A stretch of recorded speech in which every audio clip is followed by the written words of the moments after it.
Let's start with a mini horror story that happened to you today. You're sitting there, maybe having a coffee, and you feel it, a distinct twitch in your thigh. Your phone just vibrated. You reach down, pull it out, and nothing. No notification, no text, just a cold black slab of glass. That's phantom vibration syndrome. And honestly, it's a bit terrifying because it means the machine has officially moved into your nervous system. You checked your phone maybe 150 times today. But here's the question. How many of those times did you actually decide to do it? Like a conscious, deliberate choice? If you're being honest, maybe 5? The other 145 times your hand just moved. You were a passenger in your own body while a habit loop took the wheel. It's like we've become NPCs in our own lives, clicking through a dialogue tree we didn't even write. Look at your reflection in the black screen for 3 seconds right now. Really look. That person staring back most of the time, they aren't even there. They're just a series of haptic reflexes and dopamine circuits running on autopilot. If you didn't choose to look, who just moved your hand? Does this resonate with you? Or am I just overthinking a simple habit? Because to me, it feels like we're losing the I in I am. Back in the early 20th century, there was this wild philosopher named I.Gurdjieff. He had a thesis that sounds like a sci-fi thriller. Man is a machine. He wasn't being poetic. He meant it literally. He compared us to player pianos, those old-timey instruments that play themselves using a roll of perforated paper. The piano thinks it's making the music, but it's really just following the holes in the paper. Fast forward to 2026, and those perforations aren't paper anymore. They're the lines of code in your TikTok feed.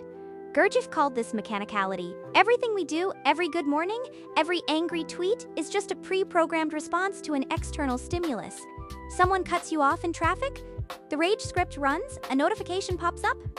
The check script runs, we aren't living, we are being lived by our surroundings. We use social scripts like I'm good, how are you?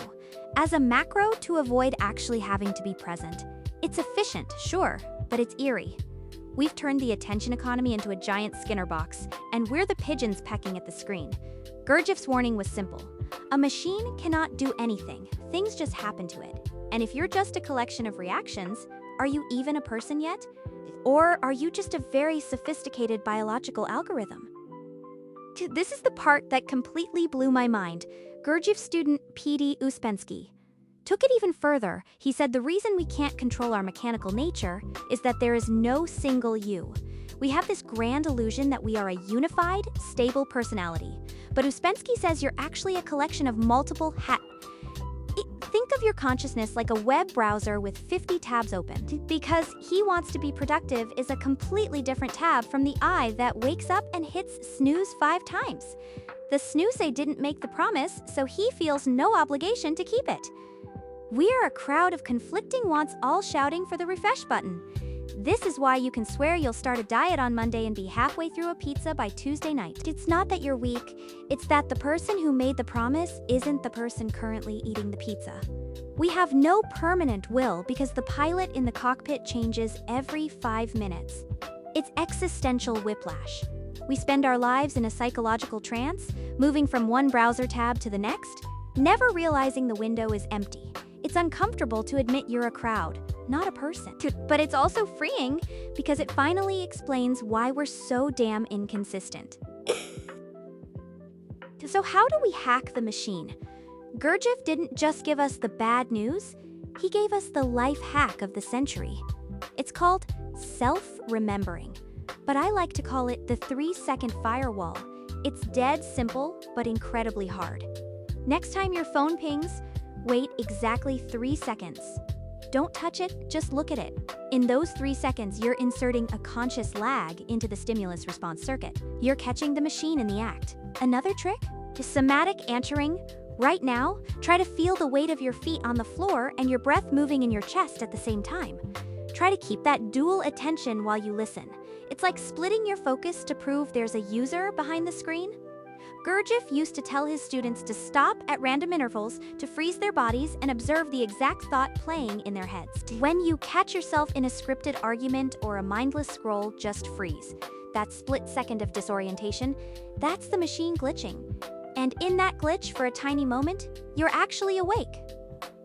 Waking up isn't some mountaintop meditation goal.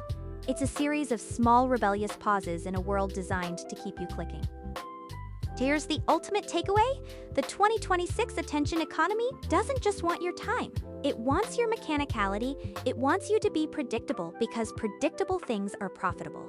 Consciousness, that weird glitchy eye, is the only bug in the system they can't fix. To wake up, you must first realize you're asleep. You have to admit that most of the time you're just a very expensive piece of biological clockwork. But once you see the gears, you can start to pull the levers. Tomorrow morning, when that alarm goes off, there's going to be a battle in your brain between a dozen different is. I'm curious, which one are you going to let win?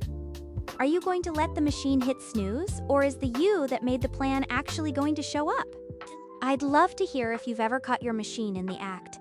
Leave a comment because we're all just trying to find the refresh button together. Start with the 3-second pause.